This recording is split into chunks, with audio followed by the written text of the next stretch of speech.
வணக்கம் friends, Viju boutique. நம்ம இப்போ எதை பற்றி பார்க்க போகிறோம் அப்படின்னா, கஸ்டமர்லாம் எனக்கு அதிகமாகவே இருக்காங்க. ஆனால் எனக்கு தைக்கணுன்ற ஒரு எண்ணமே வரமாட்டுது.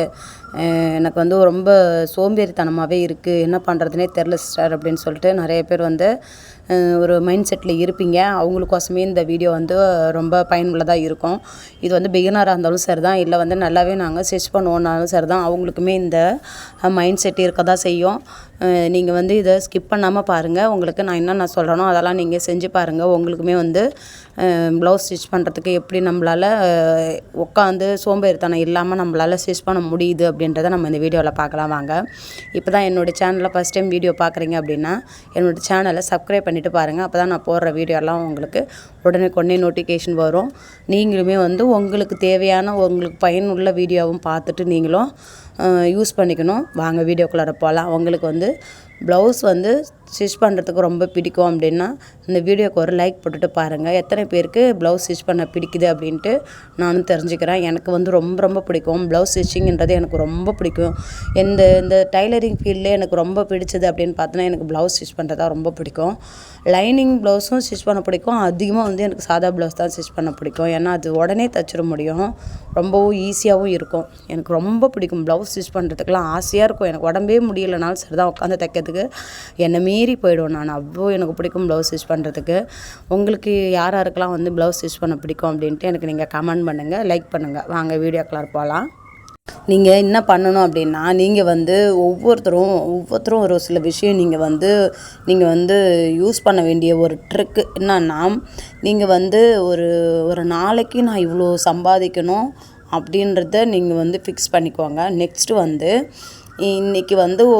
இன்றைக்கி இருக்கிற சூழ்நிலைக்கு உங்களுக்கு ஃபினான்ஷியலாக ஒரு ப்ராப்ளம் இருக்கா அப்படின்றதையும் பாருங்கள். ஒரு சில பேருக்கு அந்த ஃபினான்ஷியல் ப்ராப்ளம் எல்லாமே இருக்கலாம்.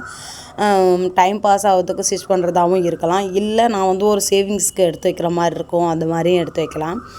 இருந்தாலும் நிறைய பேருக்கு ஒவ்வொருத்தவங்களுக்கு ஒரு தாட் இருக்கும் இல்லையா? அதனால் நீங்கள் எப்பயுமே ஏதாவது ஒன்று மைண்டில் ஃபிக்ஸ் பண்ணிக்கோங்க.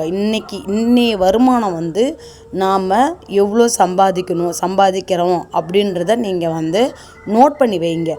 ஒரு நோட்டோ ஒரு பெண்ணோ எடுத்து ஒரு நாளைக்கு நான் எவ்வளோ சம்பாதிக்கிறேன்னுட்டு, உதாரணத்துக்கு இன்றைக்கி காலையில் நீங்கள் ஸ்டார்ட் பண்ணும்போது என்ன பண்ணணுன்னா, இன்றைக்கி காலையில் நீங்கள் டைமை பார்த்துக்கோங்க. வேலையை முடிச்சுட்டு நீங்கள் மிஷின்கிட்ட போய் உட்காரும்போது நீங்கள் ஒரு நாளைக்கு இன்றைக்கி நம்ம எவ்வளோ சம்பாதிக்கிறோம் அப்படின்றத நம்ம பார்த்து நம்ம நோட் பண்ணி எழுதி வைக்கணும். அப்படின்றத மட்டும் மைண்டில் வச்சுக்கிட்டு நீங்கள் அன்றைய டேவை நீங்கள் எவ்வளோக்கு எவ்வளோ நீங்கள் சுறுசுறுப்பாக தைக்கணும், எவ்வளோ நீங்கள் இன்றைக்கி நம்ம எவ்வளோ தான் சம்பாதிக்கிறோம் அப்படின்றதையும் நம்ம பார்க்கணும். எத்தனை நம்ம முடிஞ்ச வரைக்கும் ஒரு 1000 ருபீஸ் இல்லை ஒரு 500 ருபீஸ் அதுபோல் நம்ம அதில் நம்ம தைச்ச மாதிரி இருக்கணும் அப்படின்ட்டு உங்களுடைய மைண்ட் செட்டை வச்சுக்கிட்டு நீங்கள் காலையிலேயே உட்காந்து ஸ்டிச் பண்ண ஆரம்பிக்கிறீங்க. அப்படின்னும் போது நீங்கள் ஈவினிங் ஒரு 6 இல்லை 7 அப்படி அந்த டைமுக்கு நீங்கள் மிஷின்லேருந்து எந்திரிச்சிட்டு அதை நீங்கள் கணக்கு பண்ணி பாருங்கள். எவ்வளோக்கு நீங்கள் இன்றைக்கி ஸ்டிச் பண்ணியிருக்கீங்க அப்படின்ட்டு.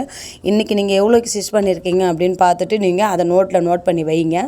மறுநாளைக்கு நீங்கள் என்ன பண்ணணுன்னா, நீங்கள் நைட்டுக்கே எல்லாத்தையுமே கட்டிங் போட்டு எடுத்து வச்சுருங்க. கட்டிங் போட்டு எடுத்து வச்சிட்டிங்கன்னா மறுநாளும் நீங்கள் இப்போ ஒரு ஒரு அப்ராக்சிமேட்டாக சொல்கிறேன் பாருங்கள். இன்றைக்கி ஒரு 500 ரூபாய்க்கு நீங்கள் ஸ்டிச் பண்ணியிருக்கீங்க அப்படின்னா, அதை நீங்கள் மறுநாள் அதை விட ஒரு 100 ரூபாயோ இல்லை ஒரு 200 ரூபாயோ உங்களுக்கு தெரியும் இல்லையா? இதுலேருந்து நம்ம மேலே போகணும். அப்போ என்ன பண்ணணும் அப்படின்றத யோசிச்சு அதை நீங்கள் மைண்டில் வச்சுக்கோங்க. இது மாதிரி நீங்கள் செஞ்சு பாருங்கள். உங்களால் ஆட்டோமேட்டிக்காக உங்களால் சுறுசுறுப்பாகவும் தைக்க முடியும்.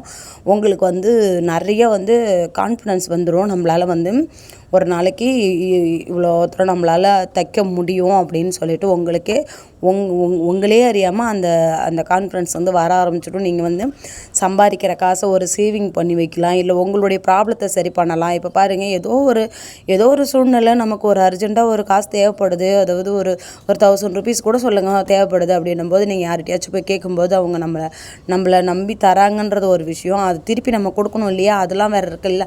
நம்ம கடன் ஒருத்தங்கிட்ட கேட்கும்போது அதை திருப்பி நம்ம கொடுக்கணும். நாணயமாக எப்படி வாங்குறோமோ அதே போல் நம்ம திருப்பி கொடுக்கணும் இல்லையா? அப்போ நம்ம கடன் ஒன்று வாங்கி அதை நம்மளால் அந்த டைமுக்கு கொடுக்க முடியலனாலும் நமக்கு கெட்ட பேர். இதெல்லாம் எதுக்கோ அதுக்கோசம் நம்ம செய்யணும். நம்மளுடைய கைத்தொழில் ஒன்று இருக்குது. அப்போது நம்ம அதுலேருந்து நம்ம யாருக்கிட்டையுமே கடன் வாங்காமல் நம்மளுடைய சேவிங்ஸோ இல்லை நம்ம சம்பாதிக்கிற காசை வந்து சேர்த்து வச்சுருந்து நம்மளுடைய ப்ராப்ளத்தை என்னவோ அதெல்லாமே சரி பண்ணலாம் இல்லையா? நம்ம யார்கிட்டையுமே கடனே வாங்க தேவையில்ல.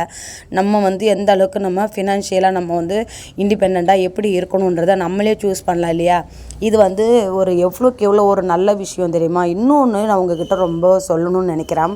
நீங்கள் வந்து இன்றைக்கான நேரத்தை வந்து நாளைக்கு கிடைக்குமான்னு கேட்டிங்கன்னா முடியாது. இன்றைக்கான நேரத்தை இன்றைக்கி தான் யூஸ் பண்ணிக்க முடியும். நாளைக்கான நேரத்தை நாளைக்கு தான் யூஸ் பண்ணிக்க முடியும். அப்போ இந்த நேரத்தை நம்ம தேவையில்லாத நம்ம அதை வீணாக்கிட்டோம் அப்படின்னா அது நமக்கு வந்து திரும்ப கிடைக்காது இல்லையா?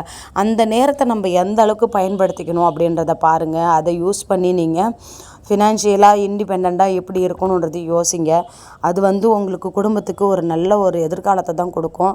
நீங்கள் வந்து ஒரு கடன் இல்லாத ஒரு குடும்பத்தை வாழறதுக்கு நிறைய வந்து அது ஒரு ஊன்றுகோலாக இருக்கும். அதை வந்து யோசிங்க.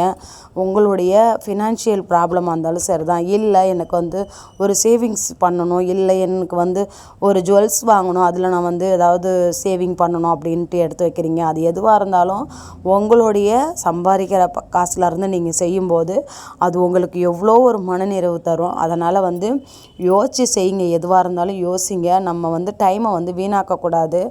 நம்ம எந்த அளவுக்கு டைமை வந்து நம்ம யூஸ் பண்ணிக்கிறோமோ அந்த அளவுக்கு நமக்கு இப்போ நீங்கள் 1 மணி நேரம் ஒரு ப்ளவுஸ்க்கு எடுக்கிறீங்கன்னும் போது அது உங்களுக்கு வந்து நல்லது தான், ஒன்றும் தப்பே கிடையாது. இன்றைக்கி 1 ஹவர் எடுப்பீங்க, நாளைக்கு இதே வந்து ஒரு 3/4 மணி நேரத்தில் முடிக்கணும்னு தோணும். ஒரு அர்ஜென்ட் ப்ளவுஸ் வருதுன்னும் போது அது நம்மளை மீறி ஆட்டோமேட்டிக்காக நம்ம அதை சீக்கிரமாக தைக்கிறோன்றதில் வேகமாக நம்ம கை போக ஆரம்பிச்சிடும் இல்லையா?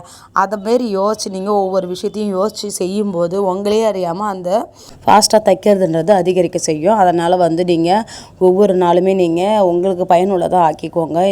நீங்கள் வந்து எந்த அளவுக்கு நீங்கள் யோசிக்கிறீங்க, உங்களுடைய டைமை வந்து எப்படி யூஸ் பண்ணுறீங்க அப்படின்றது தான் நம்ம வந்து யோசிக்கணுமே தவிர்த்து நீங்கள் வந்து தைக்கிற நேரத்தில் தேவையில்லாத அதாவது மொபைலை வந்து எடுத்து வச்சுக்கிட்டு நீங்கள் பார்த்துக்கிட்டு இருக்கீங்க அப்படின்னாலுமே உங்களுக்கு வந்து அந்த மைண்டு வந்து உங்களுக்கு ஒர்க் ஆகாது. எப்படின்னா நமக்கு அந்த மொபைலில் நோண்டணுன்ற அந்த சிந்தனை தான் இருக்கும். அதை நம்ம தள்ளி விட்டு அதை பார்க்கணும். அது உள்ளார போயிட்டாலே நமக்கு ஆட்டோமேட்டிக்காக டைம் வந்து அதில் தான் வந்து அதிகமாக போகும். நமக்கு வந்து ஸ்டிச் பண்ணணுன்ற தோணவே தோணாது இல்லையா?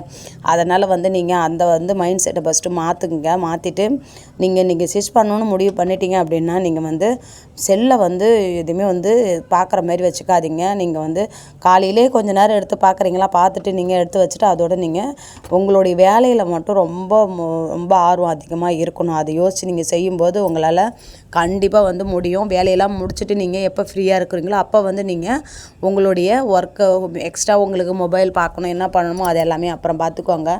நீங்கள் வந்து உங்கள் பிளானை வந்து நீங்கள் யோசித்து நீங்கள் பண்ணும்போது தான் நம்மளால் என்ன பண்ண முடியும், அதை வந்து நம்ம எப்படி பயனுள்ளதாக ஆக்கிக்க முடியும் அப்படின்றத நம்ம யோசித்து நம்ம செய்யலாம்.